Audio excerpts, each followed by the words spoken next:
গাছটা দিলাম একটু, আবার এই গাছে একটু দিলাম, এই গাছে একটু দিলাম, সবাই একটু একটু দিলাম। এখানে বেশি করে দিলাম কারণ এখানে কাজ বছর বেশি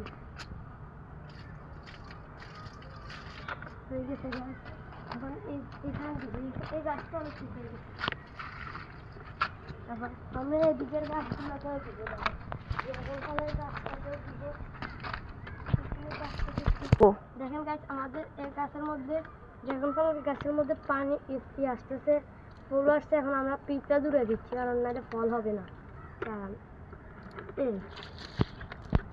পিঁপড়া মারা না, তাই আমরা কোনো নির্দিষ্ট প্রাণীকে মারবো না, তাই আমরা পানি দিয়ে সরিয়ে দিচ্ছি। দেখেন ওখানে একটা ফুল ধরছে আর এদিকে একটা ফুল ধরছে, অনেক আরো ধরবে। আর দেখেন এই গাছটা, এটা কাঠটাও আছে, আর বেগুন গাছটা দেখেন বেগুনও ধরছে, দেখছেন অনেক সুন্দর মাশাআল্লাহ। আর দেখেন এখানেও গাছ। যদি ভিডিওটা ভালো লাগে থাকে তাহলে একটা লাইক, একটা কমেন্ট এবং একটা শেয়ার করে দিবেন। আসসালামু আলাইকুম।